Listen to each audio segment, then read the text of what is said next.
What in the world is this? Look at the inside of my cheap blow-off valve for my Jeep Wrangler. Let's see what's inside. Oh. Well, the gasket falling apart isn't what worries me. It's this kind of stuff that literally just breaks off. Wow. Now this level of quality is to be expected when you buy the cheapest turbo kit around, but it's not all bad. After quite a few modifications and building some extra parts and dealing with some fitment issues, I was able to get my Jeep Wrangler running with a turbocharger spinning, so it's kind of boosted now. Well, I guess it's technically not boosted since we have no boosted air making it into the throttle body. And I'm thinking we should build some kind of exhaust so, we don't melt the battery down. Now, these are all just small details that we need to fix in this video so we can get this Jeep driving for the first time with forced induction. And the intercooler supposedly goes right here, which, well, makes no sense at all. Now, to get this Jeep ready for more boosted power, I've already fixed up all of the normal issues a Jeep can have, so it's fully sorted, and I've gapped down and installed colder spark plugs so we don't get any detonation, well, hopefully. Now, we'll get into fuel and tuning eventually, but for now, let's see if we can gently persuade boosted air into the intake manifold with what we've been given in the kit, or if we're gonna have to reinvent the wheel and start a pile of parts from this kit that are basically junk. Okay, so here is the cold side that they give you with this cheap eBay turbo kit. This is the intercooler, and I mean, it's pretty thick. It's decent sized for this engine. Its location is weird. This I know, but because we supposedly have all the parts to make it work, let's go ahead and install it and just kind of see how it goes. They give us two pretty thick intercooler brackets for it to rest on, and I believe they go something like this. So I had to get some new hardware for these brackets because they're pretty thick, but this should work, and it's gold. I love gold. I love gold. Let's go ahead and tighten this in there. Okay, it's pretty solid. I installed the driver's side bracket, so there's that. Let's see how this intercooler works. Okay, so like you saw earlier, it sits somewhere in this general vicinity like that. The intercooler itself is not drilled or anything, so we'll have to drill that ourselves. But basically it sits right here, and the elephant in the room here. Where in the world is the airflow coming, and why is that important? The purpose of an intercooler is to cool the boosted air from the supercharger or turbocharger in this case before it makes it into the intake manifold and subsequently the engine. The reason you want this is because cooler air has more oxygen, the more fuel you can inject, and the more power you will make. This also helps reduce the chance of detonation, which can occur when cylinder temperature gets too high. So like any cooler or a radiator, you want airflow through these fins to cool off the air that's going to go through this before it makes its way into the engine. So typically these are placed in front of the radiator so they can scoop up all the cold air from the road. Now, there are some cars that have the intercooler mounted on the engine like this. Subarus are famous for top mount air-to-air intercoolers, but they do modifications to the hood to channel the air through it. So basically, unless we chop up the Jeep hood, I can't see this working too well, but we're gonna give it a try anyway because if we have all the parts, this shouldn't take too long to install and we can run some tests. With this mounted up, I'm gonna use a Sharpie from the bottom and we'll mark where we need to drill our holes. Sharpie wouldn't mark, so I scribed this and now we can center punch it. Doing one side at a time. This centers the mark and helps so the drill bit doesn't slide around all over the place. Should be pretty easy to drill through this aluminum, although it's quite thick. Easy. Well, naturally, I had to modify that bracket to get this to fit, but this should go. I drilled the other side as well, and we have some nice, shiny hardware. She's on. Intercooler is mounted, actually pretty solid, not bad. Now, since we don't have any instructions, it's just a matter of figuring out where all the cold side tubing goes. This looks like it would fit the turbo. All right, that fits there. And I think this goes like this. Does that make any sense? And then we'd have the blow-off valve right here. That could work. All right, let's see if that brings us to the promised land, or at least connects to the intercooler. This 90 has a side that reduces down. I think that would go here. There's where we are so far. Ooh, these are identical, these J pieces. Something like this. Yeah, this has got to be it. Okay, yeah, looking good. Can I get a vowel? And by vowel, I mean a straight piece that I think goes right here. Yes, that's that. I'll grab a couple more super high quality clamps. These aren't horrible, and this isn't a super high boost setup, so these should actually work fine. Slide this guy into here. Oh, actually looks really cool. There is a part of me that wishes an intercooler system mounted like this could work because it does look kind of cool. Otherwise we'd have it here, which also looks cool, but just ease of serviceability, I guess. If we're going off-roading, this could get a rock chip or something and potentially rupture where it's a little bit more protected up there. So I don't know, I'm torn. We'll just have to monitor intake air temps. Next, we have the connection from the throttle body to the intercooler, and we have two 90s, so I'm assuming one of them goes on the throttle body like this, maybe? And there's no way, right? No, that can't be how they want it. This goes this way, like that. We got another one of these guys here. Ooh. Okay. Yes, that's how it goes. So many bends. We'll go around and tighten up all, 15 of these clamps.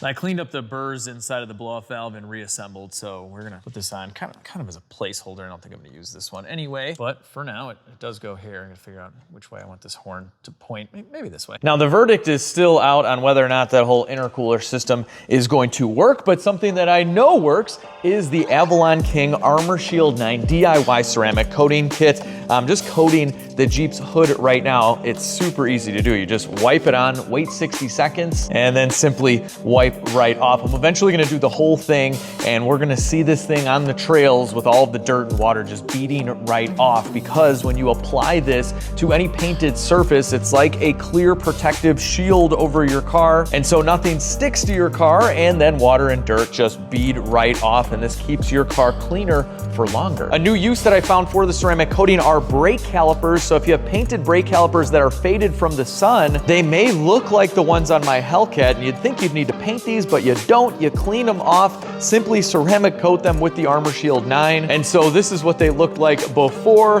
and this is what they look like after. It's an amazing transformation that just takes a few minutes. It's totally worth it, and one kit will coat a small to medium sized car. We're talking everything, the glass, the wheels, and this is an excellent trim restore. Don't buy a separate product. This stuff works miracles on black plastic trim. But if you have a larger SUV or truck, you might want to get two kits. And for a very limited time, Avalon King gave me an exclusive deal for you guys right now. You can get $30 off, and you can get $30 off their Armor Shield Max, which is a 3-year coating, and the dry time is like 4 times less. It's kind of cool. So definitely take advantage of this deal. It's limited time. Click on the link below. You're gonna love this stuff. Now back to the Jeep. Okay, there's our cheap Chinese blow-off valve. So the entire cold side is done according to the kit. Well, except we need an air filter. Let's get that on. They give you a cool blue air filter that goes in here somewhere.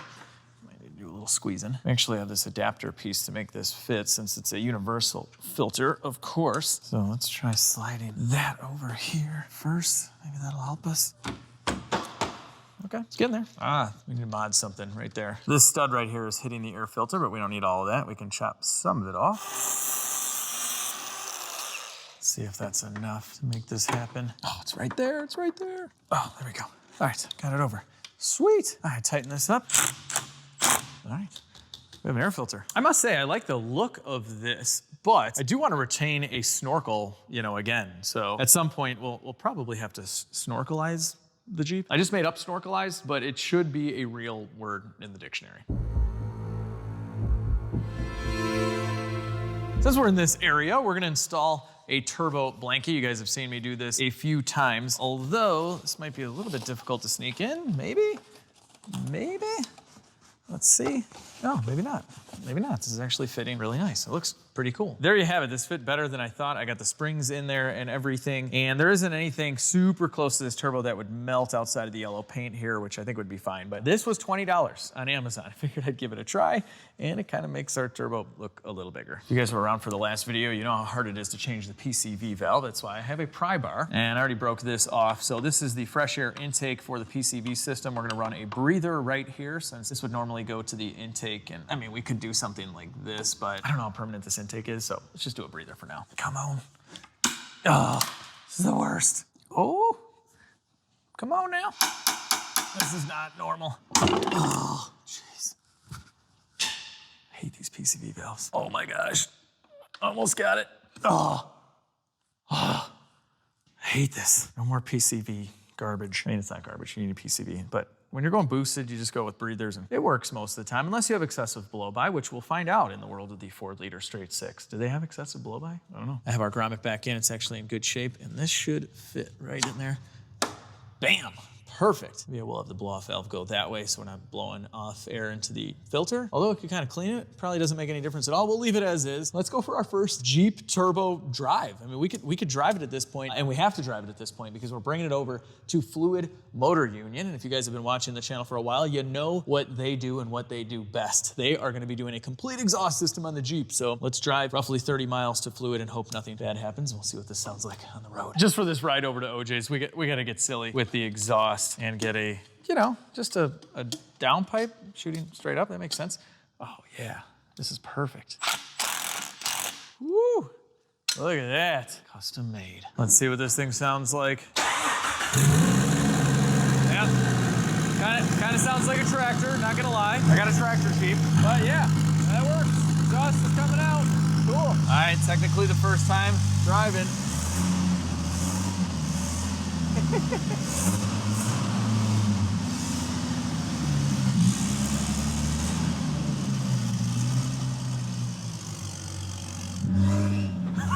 Are you kidding me? This is so stupid. Yes! Here we go, here we go. Give it a second. No. Is this what my Jeep sounds like?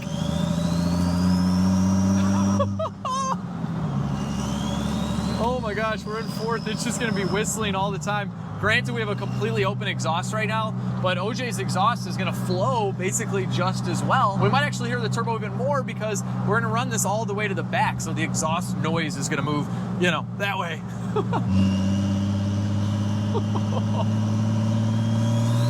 I can't really get into any boost here, guys. We're making turbo-y noises, but we're not opening the throttle that much. That's why I'm impressed on how loud it is.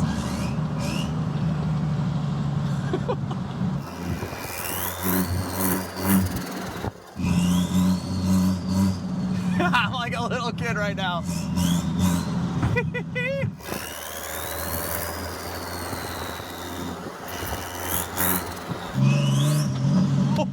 This is too tempting, guys. Seriously, I'm not making any boost go in the engine. Just quick little throttle flips here. Oh, this is motivation, guys. I'm making this cheap kit work no matter what it takes. Can't wait till OJ gets his hands on this thing. The exhaust is gonna be so nice. Oh. This is what it's all about, guys. That's what it's all about, literally. Stop back at the shop to grab a laptop. So we're at 105 intake air temp. It's currently 53. Do this a little throttle. Sometimes it'll go down a little.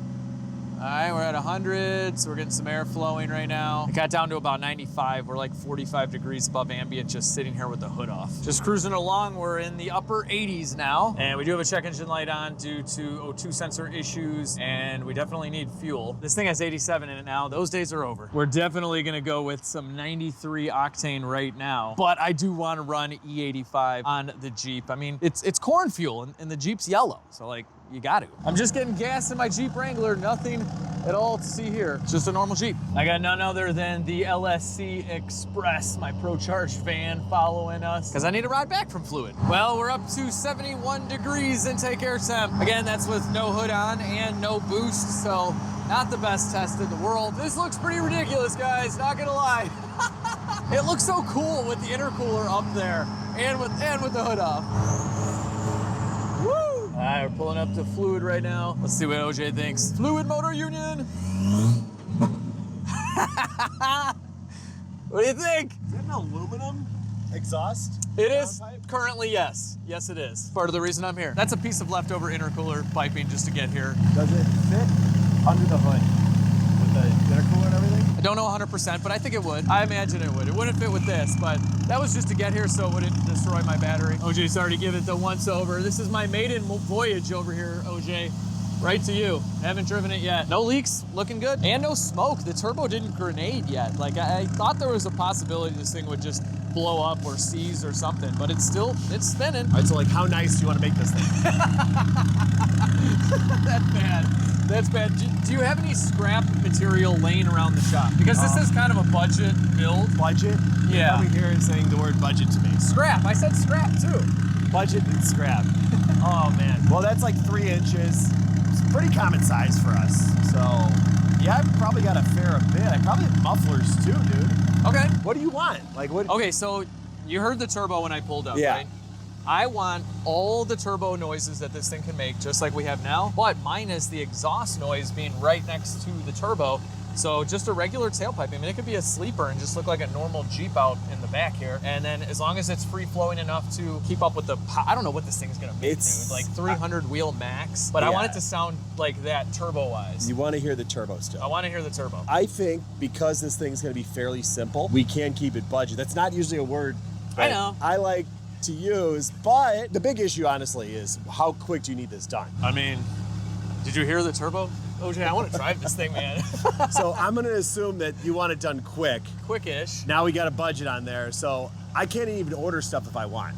We're going to have to do this, hopefully with stuff I got laying around. Because it's 3-inch, I think we could probably come up with something that still sounds good, but I can't promise you how many pieces it's going to take to do it. I don't care. I don't care. You're going to beat it up on the trails Yeah, anyway, I mean, so seriously. what is it? Yeah, I really don't care. All right, that sounds... It's a challenge, OJ, It a actually challenge. sounds like a challenge that might be fun to do, except I'm the guy thinking about how to get it done. Cody's the one who's going to have to cut it apart, so he might not be as enthusiastic as I am, but I don't know. I think we can figure this out. If anyone can do it, Fluid can do it. I think we can come up with something cool for you All right, cool. that solves all those problems and gets us out of this challenge All right, by the end of the week. good deal. Yes! Now, even though the challenge was to use scrap pieces of exhaust, everything Fluid uses is the best quality. So Cody, in the fab department's version of a downpipe made from scrap, looks like some shops' best work, and it fit like a glove. But OJ texts me and he's like, do you care what we do with this Jeep? And I'm like, no, just go ahead, experiment, do whatever you want. He's like, you better come over here and look at it. What are you doing, Cody? Well, we're making the straight section for the Jeep, and we had some interesting ideas come across, and this is kind of what we came up with. Is this a bunch of megaphones? It is, yeah. we have a bunch of them put together. Now, Alex, you did say scrap, so Yeah. what I realized is that we've got a lot of scrap around here, but it kind of got us laughing about the prospect of just using megaphones because we've got like a stack of them. Like, what if we just put them end to end to end? Do I have quad megaphones? How many megaphones is this? Technically, it's 1, 2, 3, 4, 5. Is this a 6 megaphone it's system? 6, but it's 3 technically. With what we consider a megaphone, is it? But This is the Guinness World Record book holder for megaphones. Now, You've seen it here first. I would never do this on a normal setup, but since you gave us free reign and we're curious to try, I've never stacked this many together. So we're gonna find out together, I guess. So. It's already going to be a weird sounding vehicle. It's a straight 6. They kind of sound like a tractor, and now it's going to sound like a megaphone tractor, I guess. It's But, gonna keep yeah. all that turbo whistle, I guarantee that. I Okay. just don't know what sort of sound dynamics it's gonna create. All I right. guess we're gonna find out. Cool. I just told OJ, I'm like, as long as we have ground clearance and there's some kind of tailpipe out the back, this whole thing is an experiment. So do whatever you want, and he's doing whatever he wants. Now that we have the longest megaphone in the world, Cody installed it in the Jeep and attached it to the downpipe so they could continue on with the rest of the exhaust and the tailpipe. And with that, I'm back at Fluid Motor Union to hear my turbo Jeep Wrangler with its full exhaust for the very first time. OJ, it basically sounds like a Lamborghini now, right? If a Lamborghini qualifies as a tractor still, yes, then it sounds like a Lamborghini. Yes. So Lamborghini originally was like a tractor company, so it could sound like a Lamborghini. All right. Well, right off the bat, it's not making any, exhaust noise from here, so that's great. That was the goal. Whoa. Dude. That sounds great. This is a straight 6 engine. That sounds really cool. I don't even know what to compare it to, but it's deep and throaty and kind of muscly and cool. Something else that's cool is this tailpipe. I mean, look at this. Like, if you see that quality of an exhaust in a Jeep Wrangler, you know something's going on. no. What? Oh my God. Dude, you weren't kidding about it still having all of its turbo noises. I honestly think we amplified all of the turbo noises. We put even a one resonator on there, it's all gone. And we played with it. So this is all megaphone, right? There's no muffler, It's all resonator. a center section megaphone. Yeah. And it kind of almost makes it sound, after you get it past the 2700 mark where you got that little bit of rasp, kind of sounds like an inline six turbo car, like a 2JZ or something along those lines. You can hear that note in there.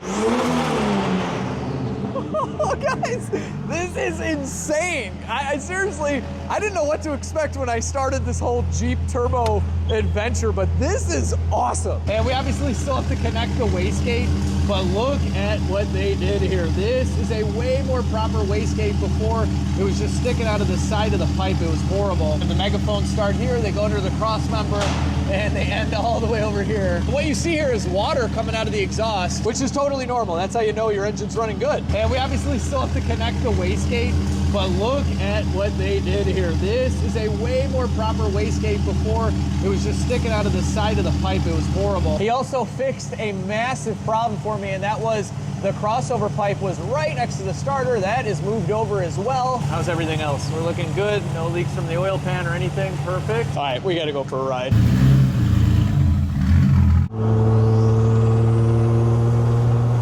Definitely hear the turbo. Is that turbo? It starts to like kind of cut out there if you try to build any boost at all. It's not safe, people. Luckily, it's like 30 degrees out, so you know that adds a little bit of safety. And we have 93 in the tank, but no boost if you're untuned. No boost. I got OJ behind the wheel right now.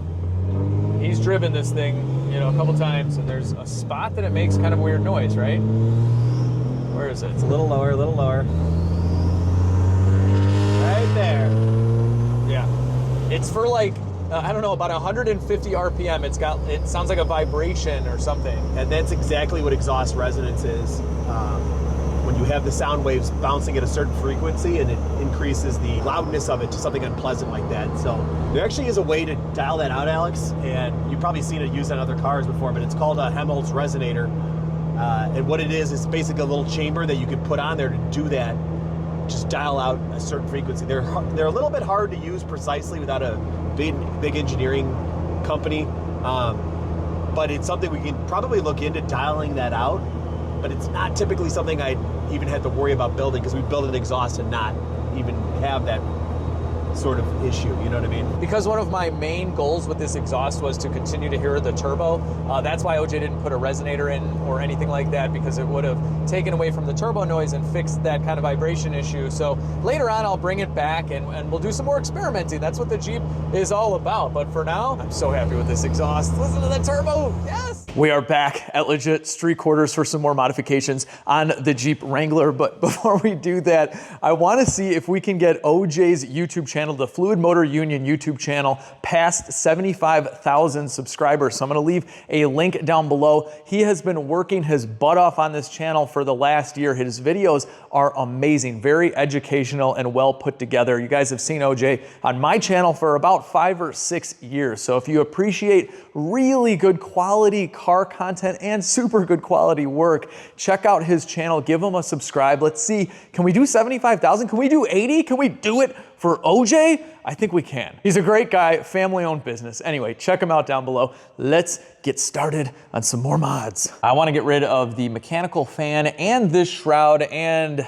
I just don't believe this is ever gonna work, this air-to-air intercooler with no airflow once the hood is back on. And in sticking with the theme of using scrap parts for a lot of this build, we have a scratch and dent twin turbo V12 CL65 intercooler. So this tab broke off here, and OJ had an extra one that I put on the car, but I still have the old one, which outside of the tab is still working. So this is gonna be our air to water intercooler. I got some scrap pipes, some Eclipse parts. We bought this reservoir for $20. And I don't know if we're gonna use this, but this is a heat exchanger off my Hellcat, so we'll see. And look at the sweet electric fan setup we got. There's a special tool to get this big mechanical fan off that I don't have and I don't feel like running to the store to get. So we're gonna use an air hammer. Get it? Yeah, we got it. We broke it free. Sweet. So now we're just gonna spin this fan off like so. Towards the tail end of spinning it like that, just go slow and don't let it fall because this is metal and it could poke a hole in your radiator. There we are. Get out, mechanical fan. Oh, it's coming out. She's fighting me. There we are.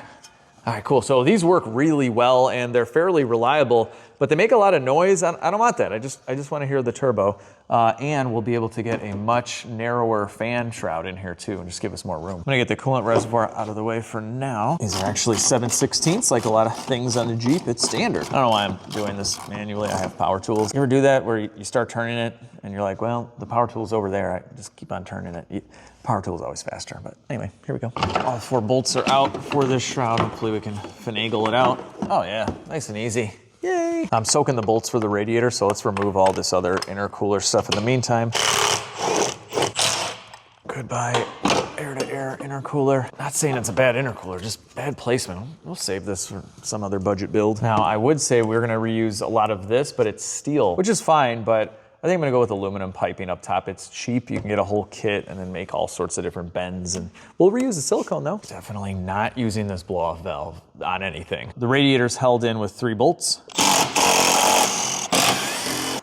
All right, there's this little V brace in there, and I don't really know if it's needed. It's not even that strong. All right, let's see what we can fit. I have this laying around. I honestly don't even know what it's for. Probably one of my AMG projects. I don't know if this is gonna fit, but we're gonna try. Could it go underneath the headlights? I measured, it is probably too long, but I just wanted to see. Ah, man, the headlights are gonna get in the way, otherwise I could tuck it in. Darn. I'm gonna see if we take the headlights out temporarily, if we can get this thing to fit. Many pieces to this headlight. I may have been able to just unscrew this with the whole headlight. I don't know. Now, will this fit?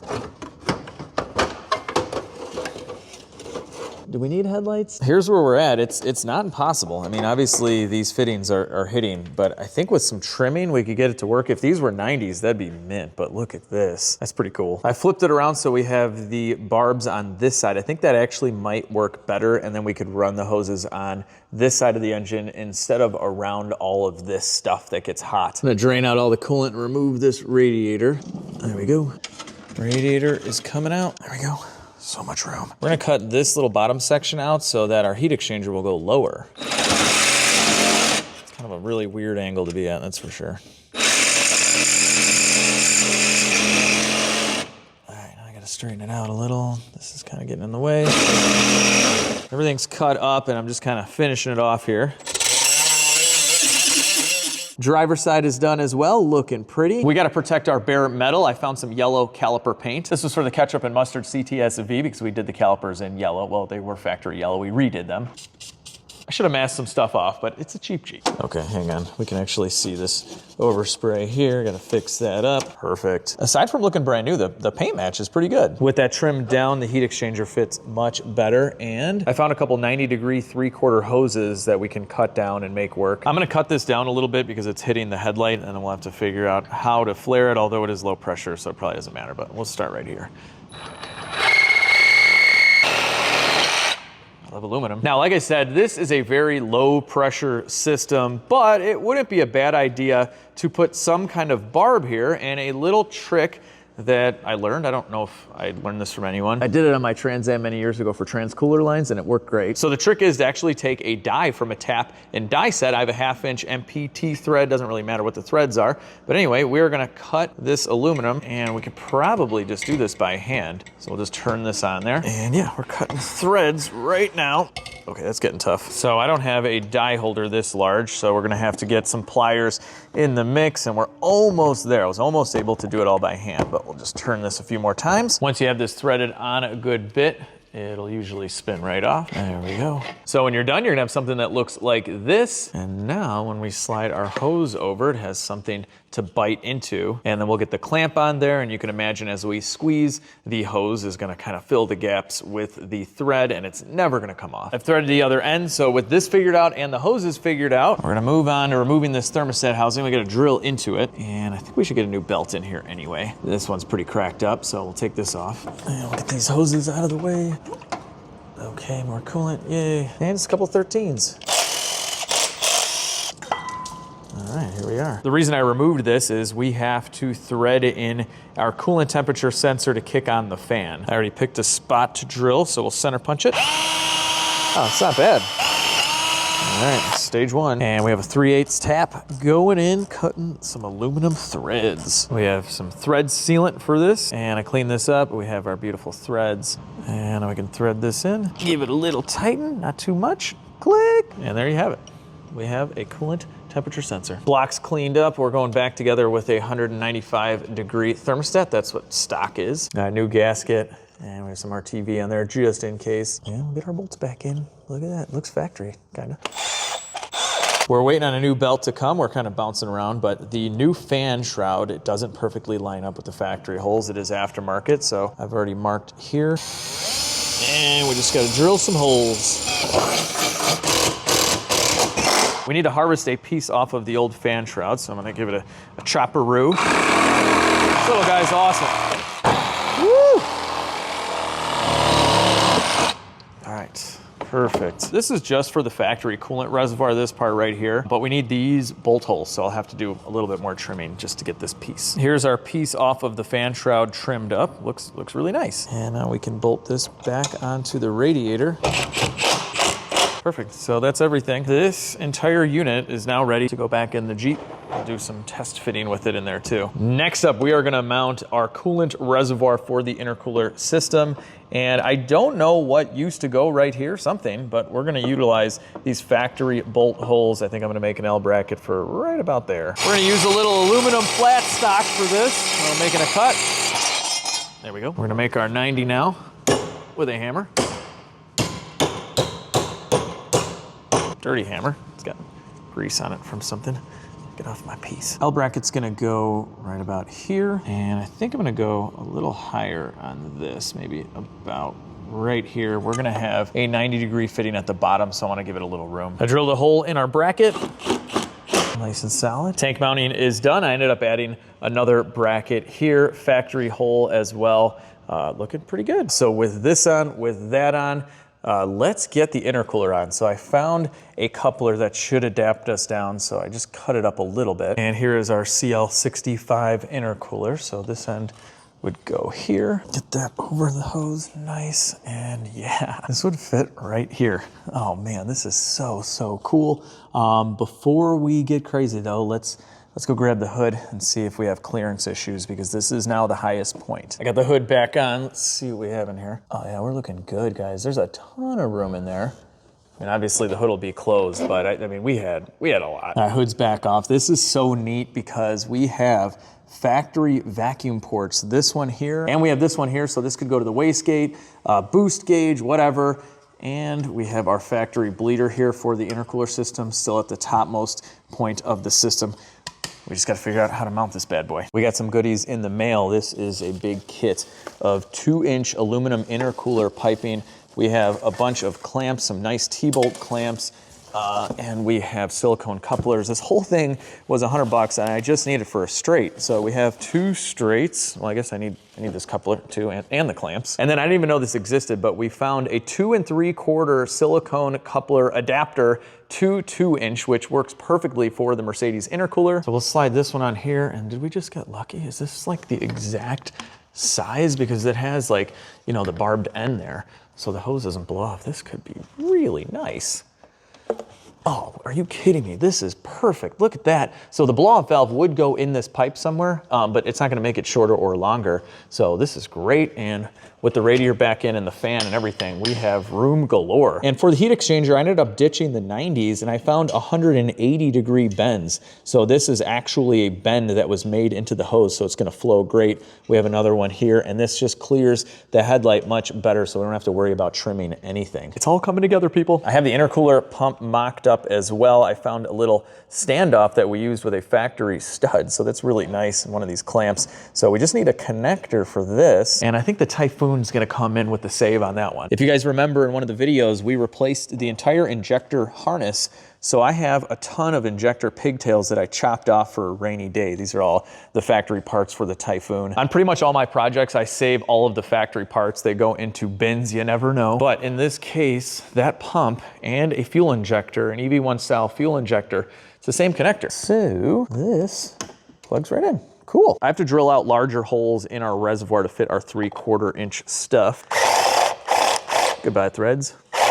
And now we'll give it a new lease on life, and by lease, I mean threads. There we go, cutting right through, beautiful. Check it out, this is tapped. We have a fitting, so this is gonna be the return, and this is the feed to the pump on the bottom. And because the Jeep knew we were gonna put some kind of heat exchanger tank here, it has a little cutout so that this fits perfectly in there and doesn't hit anything. I love the fact that we're running a Mercedes intercooler. I'm taking this bracket off because we're not gonna use it. It's covering up like Mercedes stuff and part numbers. Yes. I have all the hoses cut to fit, and if you guys saw my last Hellcat video, I was using these Gates shrink hose clamps, I guess. These are hose clamps, they're pretty cool. As cool as the shrink clamps are, they are pretty much permanent, so there is a time for normal clamps like this. So this is gonna go to the bottom, and in case we wanna remove the tank, we need a normal clamp. Little silicone, and we'll slide this guy on. All right, that's tight. Then we have a short hose for the top, and we're gonna use a regular clamp on this again, just in case we need to remove the tank. This side is gonna get one of these to match this one. They look cool. This is just like regular shrink tubing. We're using a heat gun, and you can see it kind of getting smaller right now. Once this thing looks shiny, they say that's all you need. It's so crazy using these because I never think they're gonna work, but they do. And we gotta use a little brake clean and just get rid of all the white letters. Mint. We gotta work on wiring, so fan wiring and pump wiring, and I'm thinking we're gonna run our relays here and here, and utilize the factory bolt holes for the PCM. This one was actually missing, so this thing was rattling around. And we actually need longer bolts for this. These are super short. Look at that, they're like for wood. I found some different bolts, but they're a different thread. And you know how much I love riv nuts. And now we use our tool, squeeze it in there. Then we can unthread our tool from the riv nut. Bam, look at that, nice and factory, better than factory. So now we're gonna use our new bolt with our relay, and we'll pull this into position and thread it right in. Now we can tighten this up like that. Look at that, beautiful relay. Now we just, gotta run all of this somewhere over there. These are the leads that come off of the fan. We're gonna say goodbye to these guys though. Goodbye, and okay, those are now somewhere in my engine. And we'll strip these like so. And we're gonna add a more traditional style connector like this. So we'll strip these guys too. I've been using these non-insulated butt connectors lately. I really like them. So we have one in the crimp tool. We'll slide the wire in like so. Need double grip strength. There we go. And that's literally never going anywhere, perfect. You do have to add your own shrink tubing, which is nice though, because we get a low profile shrink tubing and you can get it in black, which looks clean. This stuff also has an adhesive in there, so it's weatherproof. So we'll stick this end here, and I will just crimp this side, put the wire in. Can I do it with one hand? I did it. Go grip strength. Now with this amazing connection, we'll put the shrink wrap tubing over like so, and we'll give it a little heat and it'll seal it right up. Look at how clean that is. Wiring is all done. We have both of the relays mounted and looking really clean with this nice factory style loom. And that goes all the way over here to the fan with our sensor that kicks the fan on. I did end up getting rid of the gigantic coolant overflow. It gave us so much more room to properly run our hoses. This thing is massive and pretty unnecessary, honestly. This is one of those tanks where all the coolant in here just gets nasty at the bottom. I may get a smaller one later, but this system, the overflow is not under any kind of pressure or anything. When your engine is hot and then it cools off, it might suck up a little bit of coolant to refill the radiator, but typically if you're filled properly, it doesn't do a whole lot. There's a lot of cars running around with these things empty. And I seriously can't believe this is my Jeep right now. It's time to fill the system and turn on the pump. And this is pre-mixed 50-50. And since this system is completely divorced from the cooling system, we could technically use whatever coolant we want, but we're going with this stuff because I bought like 8 gallons on sale at the store, so got to use it. I got the motor running right now, so we're gonna refill it. It sucked it down. Having the sight glass is actually kind of nice. I've never had a sight glass on a heat exchanger intercooler reservoir. Let's see if we're getting any flow. Oh yeah, look at that. So you can see it returning from the intercooler. That's great. So right now this is the return back in, and then the feed to the pump is on the bottom. It's gonna get the cold water from the heat exchanger right here through the intercooler and then back into the reservoir and then back into the pump and then back into the heat exchanger. It's a back and forth affair. But yeah, actually this system is pretty easy to bleed. We just filled it a few times, ran the pump, and it's working. Getting too old for this.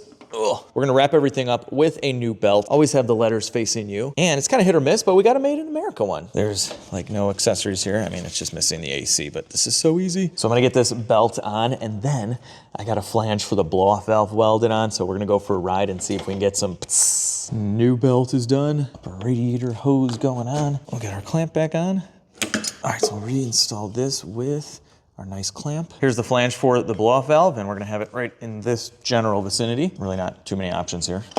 All right, and I think I'm gonna have it point over yonder, like so. Let's see how that works. So my friends from Racetronics sent out their blow-off valve. It's much better quality than the one we were working with before. This is a kind of a more proper blow-off valve with a nice V-band. Speaking of V-bands, look at this thing. It's beautiful. So this does get an O-ring, then your blow-off valve, and then our sweet V-band. Tightening up our V-band here, and I have the bolt facing down. So I think that looks pretty cool. So this is a show Jeep now.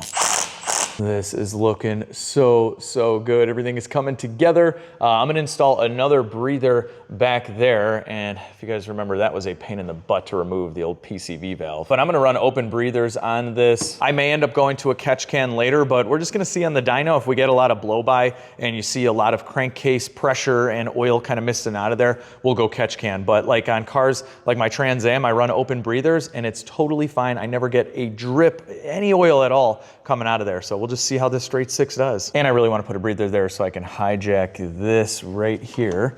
So this is going to give us our blow-off valve reference, so it'll have vacuum and boost. So under vacuum, this will be open. So when we get into boost, it'll close. It'll send all the boost pressure into the intercooler. And then when we let off the gas and it sees vacuum again, that's what opens the valve inside and you get your While I attempt to get that PCV valve out again, we might as well fill up our engine cooling system. So this is getting a nice little flush, and these things make it a lot easier to fill and bleed. Come on. Oh, maybe the new one's gonna be easier. I just did this. Yes! That's not bad. All right, cool. And now we can get a matching breather in here. Bam, that looks mean. So this fitting for the PCV is quite large, but it's just threaded into the intake, so we can swap it. There it is. And so we're just gonna go with one of my fittings. Tighten it up, perfect. Now we can slide our nice new vacuum tube over, and it's the proper size. I'm gonna go under the fuel rail, and we'll go under the throttle bracket. I have this running along the fuel injectors, but we could clock this down like that. A little snip, bam. Mint. I love stuff like this. I've been waiting the entire project to plug in this vacuum hose into our factory Mercedes-Benz intercooler, and I can barely reach to push it on. There you go. That is too cool that we're utilizing a factory port. So now we have to run this hose all the way down. I'll probably go along the firewall and to the wastegate down there. I've clocked the wastegate ports down below, so we're gonna run our hose right here, nice and tight. And this is zip tied out of the way. It's not interfering with anything that is hot. Eventually, when we run a boost controller, we'll connect up the top port, but that can be a vent for now. And this is so cool. So when the wastegate opens, it's got its own little mini exhaust pipe and the rows and rows of megaphones. Gosh, look at the quality here, guys. They even used the factory exhaust hanger. This one too, it's super solid. That's the way to do it. Last piece of the puzzle are the headlights. So I'll get those back in here, looking good. Headlights are back in. It's time for an air filter, and then we're ready to go for a ride. All right, there's that. We'll tighten it up. And again, I'm not supposed to get into boost, but hopefully we can get a little bit of from that blow-off valve. All right, let's fire this up. Yeah, make sure the coolant is bled. We do have to eventually build a mount for the intercooler, but I'm gonna get a little spacer for the throttle body that incorporates a 2-bar map sensor from an SRT4 Neon. So this is gonna go up a little, so I didn't want to do the bracket, but look at how solid this is. We probably don't even need a bracket. Come on, engine fan, kick on. Check this out.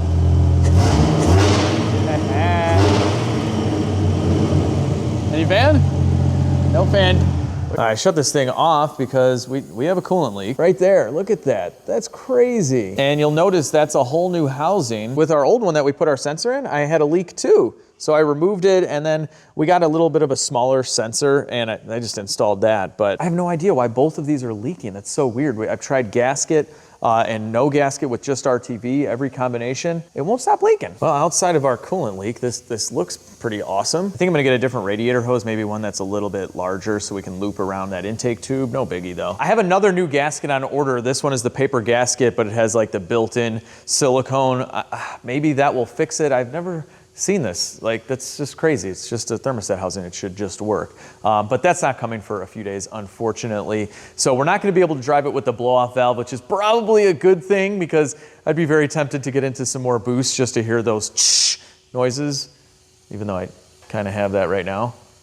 Yeah, with coolant and steam coming out. I forgot to show you what this looks like with the headlights in, and there you go. Most people will think this is an air-to-air intercooler, but that is our heat exchanger peeking through the Jeep grill. I love it. Oh, and I also put a cool radiator cap on there. Oh, and in the end, this is mostly everything we're not using from the kit: the wastegate, the blow-off valve, the intercooler, basically the entire cold side, plus the wastegate. We still have the header somewhere in there, and the turbocharger, the air filter, the feed line. We made the return. OJ made the complete exhaust system, and then obviously everything you saw here. So yeah, you know, we've got about 50% of the kit left. But this intercooler system, coupled with OJ's exhaust, is really bringing this whole Jeep project together. So in the next episode, we're gonna fix this leak, and we're also going to boost this thing. So we're gonna do a complete fuel system tuning, maybe some dyno, probably some ripping on the street. It's gonna be fully boosted in the next video, and I cannot wait. Now, normally I hate wintertime, but it is wintertime, so if we get some snow, we're definitely doing some four-wheel drive, snow, burnout, drifting, whatever, with turbo noises. And I'm gonna use the Jeep. It's gonna be kind of a nice little winter daily driver vehicle with the turbo on it. So anyway, I hope you guys really have enjoyed the Jeep series thus far. If you have, give it a big thumbs up, share the video with your friends and family, subscribe to the channel if you haven't already. It's a little button down there, it's totally free. It really, really helps me out. And most importantly, I hope you guys are, you know, not leaking coolant like me, and you have a fantastic day. I'll see all of you in the next video.